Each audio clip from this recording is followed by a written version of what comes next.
हरिओम तत्सत। यह मेष लग्न की कुंडली है और सबसे पहले हम सूर्य से फलादेश प्रारंभ करते हैं। तो सूर्य इस कुंडली में पंचम भाव के स्वामी है, विद्या बुद्धि संतान के स्वामी है और सप्तम भाव में अपने नीच राशि में विराजमान है। परंतु जो सूर्य है 10 अंश से ऊपर है, इसलिए इनको नीच नहीं माना जाएगा और लग्न से केंद्र में भी विराजमान है, इसलिए इसका नीच भंग भी हो जाएगा। तो यहाँ सूर्य के विराजमान होने के कारण पत्नी एवं वैवाहिक जीवन का सुख प्राप्त होता है, दैनिक रोजगार में सफलता प्राप्त होती है, विद्या बुद्धि संतान का सुख प्राप्त होता है, परंतु वैवाहिक जीवन में परेशानी भी होती है। सूर्य जो है एक अग्नि तत्व ग्रह है और सप्तम भाव में जब विराजमान हो गए तो पत्नी से मतभेद भी करवाते हैं। लग्न में दृष्टि के कारण शारीरिक स्वास्थ्य, सौंदर्य एवं जीवन की उन्नति में सफलता प्राप्त होती है, सम्मान एवं प्रतिष्ठा प्राप्त होती है। तो यहाँ सूर्य से संबंधित आपको जो कुछ उपाय बताए गए हैं वह उपाय भी करना जरूरी है कि जिसके कारण जो वैवाहिक जीवन में परेशानी नहीं है। बाकी यहाँ पर विद्या बुद्धि संतान स्वास्थ्य जीवन की उन्नति में तो अच्छा लाभ देते हैं, परंतु पत्नी से मतभेद भी करवाते हैं। तो इसलिए सूर्य से संबंधित कुछ उपाय आपको बताए गए हैं, वह करना आवश्यक है। चंद्रमा इस कुंडली में चतुर्थ भाव के स्वामी है, यानी माता भूमि भवन वाहन के स्वामी है और यह अष्टम भाव में अपने नीच राशि में विराजमान हो गए और इस पर केतु की दृष्टि भी है और दूसरे किसी ग्रह की दृष्टि नहीं है जो कि इसको पीड़ित करे। तो चंद्रमा एक तो यहाँ आ गए जो कि अष्टम भाव में, दूसरे नीच राशि में आ गए, तीसरे कि पक्ष बल में भी बिल्कुल कमजोर है, यानी कि चंद्रमा स्थान बल में, पक्ष बल में, अंश बल में, तीनों में कमजोर है और उस पर केतु की दृष्टि से पीड़ित भी हो गए, जिसके कारण माता भूमि भवन के सुख में कठिनाई एवं परेशानी होती है, स्वास्थ्य एवं आयु के संबंध में भी परेशानी होती है और ऐसे व्यक्ति को जैसे जल घात लगने की समस्या रहती है, एलर्जी से संबंधित या सर्दी जुकाम भी होने की संभावना रहती है, मानसिक परेशानी भी होती है। देखिए चंद्रमा का हमारे जीवन में बहुत ज्यादा महत्व है। सूर्य चंद्रमा गुरु का सबसे ज्यादा महत्व हमारे जीवन में। यदि जन्म कुंडली में चंद्रमा कमजोर या पीड़ित होते हैं तो अच्छे अच्छे योग होने के बाद भी सही प्रकार से उन्नति नहीं हो पाती है। तो इसलिए चंद्रमा को प्रबल करना अत्यंत ही आवश्यक है। अब यहाँ देखिए कि केतु जो है चतुर्थ भाव को भी पीड़ित कर रहे हैं और चतुर्थ भाव के स्वामी को भी पीड़ित कर रहे हैं, इसलिए चंद्रमा को प्रबल करना अत्यंत ही आवश्यक है। हाँ, और यहाँ से चंद्रमा द्वितीय भाव में दृष्टि डाल रहे हैं, जिसके कारण धन एवं कुटुंब का सुख प्राप्त होता है। देखिए कमजोर और पीड़ित हो जाएंगे तो कैसे होगा, जब हम चंद्रमा को प्रबल करेंगे और केतु से संबंधित दान उपाय करेंगे तो यहाँ पे जो चंद्रमा दृष्टि डाल रहे हैं उसका फल हमें अच्छा मिलेगा। मंगल जो है इस कुंडली में लग्नेश है और सप्तम भाव में विराजमान है, लग्नेश भी है और अष्टमेश भी है, आयु के भी स्वामी है और सप्तम भाव में विराजमान है और शुक्र के घर में विराजमान है। तो यह मांगलिक योग भी होता है। भाई सप्तम भाव में मंगल विराजमान है तो मांगलिक योग माना जाता है, लेकिन शुक्र के घर में बहुत ज्यादा परेशानी नहीं करते हैं मंगल। तो यहाँ भी पत्नी एवं वैवाहिक जीवन का सुख प्राप्त होता है, दैनिक रोजगार में सफलता प्राप्त होती है, परंतु कुछ मतभेद भी होता है और आयु में भी वृद्धि होती है। यहाँ से मंगल दृष्टि डाल रहे हैं दसम भाव में, जिसके कारण पिता राज्य एवं रोजगार के क्षेत्र में सुख सम्मान एवं सफलता प्राप्त होती है। राज्य लग्न में दृष्टि के कारण शारीरिक स्वास्थ्य, सौंदर्य, सम्मान एवं प्रतिष्ठा में वृद्धि होती है। ऐसे व्यक्ति पराक्रमी, परिश्रमी, हिम्मती और निडर भी होते हैं और ऐसे व्यक्ति बहुत जल्दबाजी भी होते हैं, किसी काम में बहुत जल्दबाजी करते हैं, क्योंकि मंगल अगर लग्न पर दृष्टि डालते हैं तो ऐसे व्यक्ति को कोई भी कार्य मतलब बहुत जल्दी करना चाहते हैं।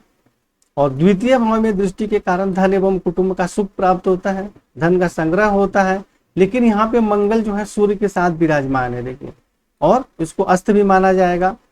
हालांकि मंगल जो है किसी ग्रह से पीड़ित नहीं है यहाँ पे। तो मंगल का मंत्र जाप इत्यादि करें, क्योंकि रत्न वगैरह धारण करेंगे तो फिर ज्यादा परेशानी हो सकती है, तो इसलिए इसका मंत्र जाप इत्यादि करना जरूरी है। वैसे कोई विशेष परेशानी का योग तो नहीं बना रहे, लेकिन फिर भी सावधान रहना चाहिए। लेकिन चलित कुंडली में देखिए मंगल जो है वहां षष्ठ भाव में आ जा रहे हैं, तो चलित कुंडली में जब मंगल यहाँ आ जाएंगे तो फिर मंगल पर शनि की दृष्टि भी आ जाएगी, क्योंकि चलित कुंडली में सिर्फ मंगल यहाँ आ रहे हैं, शनि चलित कुंडली में आगे पीछे नहीं हो रहे हैं। तो शनि यहाँ से अपने 10वीं दृष्टि से मंगल पे दृष्टि डालेंगे, तो जिसके कारण चलित कुंडली में मंगल जो है शनि से पीड़ित हो जा रहे हैं, तो जिसके कारण भी स्वास्थ्य एवं जीवन की उन्नति में कठिनाई एवं परेशानी होती है। तो इसलिए मंगल का मंत्र जाप इत्यादि आपको करना आवश्यक है और राहु शनि से संबंधित तो उपाय और केतु करना जरूरी ही है। हम शनि के जो फलादेश में बताएंगे, तो पहले हम मंगल का तो हो ही गया, अब बुध के विषय में चर्चा करते हैं। तो बुध जो है इस कुंडली में तृतीय भाव के स्वामी है और षष्ठ भाव के स्वामी है, रोग एवं शत्रु के स्वामी है, कर्ज के स्वामी है, भाई बहन के भी स्वामी है और सप्तम भाव में विराजमान है। तो जिसके कारण कुछ कठिनाइयों के साथ पत्नी एवं वैवाहिक जीवन का सुख प्राप्त होता है और यहाँ से पराक्रम में भी वृद्धि होती है, भाई बहन का भी सुख प्राप्त होता है और यहाँ से लग्न पर दृष्टि डालते हैं, तो जिसके कारण शारीरिक स्वास्थ्य से संबंधित कुछ परेशानी होती है।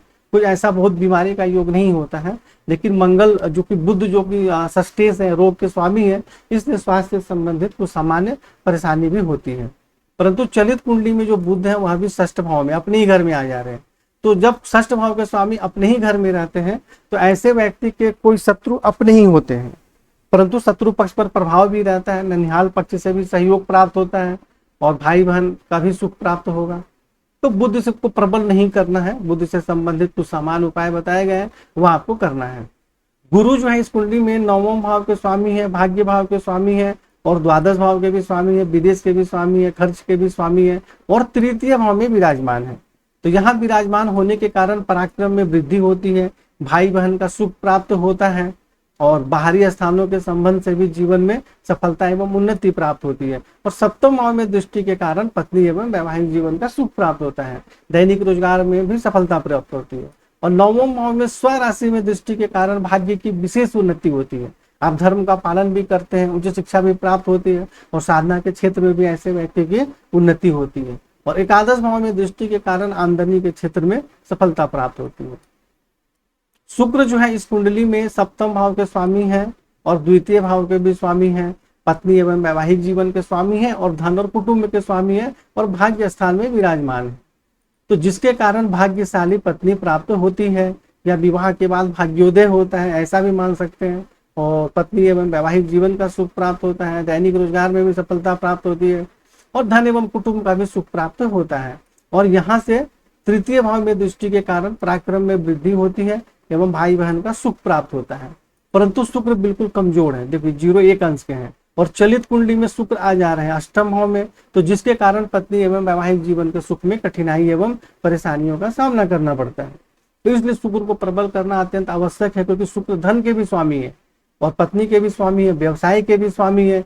यदि हम शुक्र को प्रबल नहीं करेंगे तो धन का भी संग्रह नहीं हो पाएगा और व्यवसाय में भी सफलता प्राप्त नहीं होगी। अब मार्केट ऐसे डर के अगर हम इसे प्रबल नहीं करेंगे तो आपके जीवन में उनसे संबंधित लाभ भी प्राप्त नहीं होगा, यह भी आपको समझना पड़ेगा। शनि जो है इस कुंडली में 10वें भाव के स्वामी है, पिता राज रोजगार के स्वामी है, आमदनी के स्वामी है और 9वें भाव में विराजमान है, यानी स्वयं से द्वादश भाव में विराजमान है। इसलिए कुछ कठिनाइयों के साथ भाग्य की उन्नति होती है और पिता राज रोजगार के क्षेत्र में भी सफलता प्राप्त होती है और शनि यहाँ से दृष्टि डाल रहे खुद के घर में, तो आमदनी बहुत अच्छी होती है। ऐसे व्यक्ति की आमदनी हमेशा अच्छी रहती है, अचानक लाभ भी प्राप्त होता है और यहाँ से तृतीय भाव में दृष्टि के कारण पराक्रम में वृद्धि होती है, भाई बहन का सुख प्राप्त होता है और गुरु पर दृष्टि डालने से शनि कोई गुरु को परेशान नहीं करते हैं। ऐसा कोई योग नहीं बनता है कि जिससे शनि गुरु को देखे तो उससे गुरु पीड़ित हो जाए। गुरु को सिर्फ राहु पीड़ित करते हैं, बाकी कोई भी ग्रह पीड़ित नहीं करते हैं। और षष्ठ भाव में दृष्टि के कारण शत्रु पक्ष पर प्रभाव रहता है, नौकरी में सफलता प्राप्त होती है, ननिहाल पक्ष से भी सहयोग प्राप्त होता है, ये बात है। हाँ, और मैंने बताया कि चलित कुंडली में मंगल यहाँ आ जा रहे थे, तो इस पर शनि की दृष्टि पड़ रही है, तो यहाँ मंगल पीड़ित हो रहे हैं जो कि लग्नेश है, तो इसलिए शनि से संबंधित दान उपाय भी करना जरूरी है। हमें लग्न कुंडली और चलित कुंडली दोनों देखना चाहिए, यदि कहीं भी कोई परेशानी का योग है तो हमें उसका उपाय करना चाहिए। राहु इस कुंडली में 10वें भाव में विराजमान है, जिसके कारण पिता राज एवं रोजगार के क्षेत्र में कुछ कठिनाइयों के साथ सफलता प्राप्त होती है और द्वितीय भाव में दृष्टि के कारण धन एवं कुटुंब का सुख प्राप्त होता है, धन का संग्रह होता है। लेकिन चतुर्थ भाव में दृष्टि के कारण माता भूमि भवन के सुख में कठिनाई एवं परेशानी होती है और षष्ठ भाव में दृष्टि के कारण शत्रु पक्ष पर प्रभाव रहता है, उस पर पूर्ण विजय भी प्राप्त होती है, नौकरी में भी सफलता प्राप्त होती है। परंतु राहु से संबंधित दान एवं उपाय करना आवश्यक है कि सिर्फ एक जगह लाभ दे रहे हैं लेकिन 2 जगह परेशानी का योग बना रहे हैं, तो इसलिए राहु को बिल्कुल भी प्रबल नहीं करना है, राहु से संबंधित दान एवं उपाय करना। केतु चतुर्थ भाव में विराजमान है, जिसके कारण माता भूमि भवन के सुख में कठिनाई एवं परेशानी होती है और मातृभूमि का वियोग भी सहना पड़ता है। कई बार ऐसे व्यक्ति को बार बार स्थान परिवर्तन भी करना पड़ता है। और यहाँ से केतु दृष्टि डाल रहे हैं चंद्रमा पर, जो चतुर्थ भाव के स्वामी है उस पर, तो जिसके कारण माता भूमि भवन स्वास्थ्य एवं आयु के संबंध में कठिनाई एवं परेशानी होती है। पेट के सबसे निचले भाग में जैसे पाइल्स इत्यादि की भी बीमारी होने की संभावना रहती है, कूल्हे के आसपास चोट भी लगने की संभावना रहती है और मानसिक परेशानी बहुत होती है ऐसे व्यक्ति को। जीवन की उन्नति में भी कठिनाई एवं परेशानी होती है। दसम भाव में दृष्टि के कारण रोजगार के क्षेत्र में कठिनाई एवं परेशानी भी होती है। द्वादश भाव में दृष्टि के कारण बाहरी स्थानों के संपर्क से सहयोग प्राप्त होता है और धर्म कर्म के कार्य के लिए भी खर्च करते हैं। तो केतु से संबंधित भी यहाँ दान एवं उपाय करना है। तो इस प्रकार आप समझ गए और कुंडली में संपूर्ण फलादेश आपको अलग अलग पेज में लिखा गया है, उपाय भी बताया गया है। तो उससे पहले पढ़ लें, फिर इस वीडियो को देखें और फिर चर्चा करें। हरि ओम तत्सत।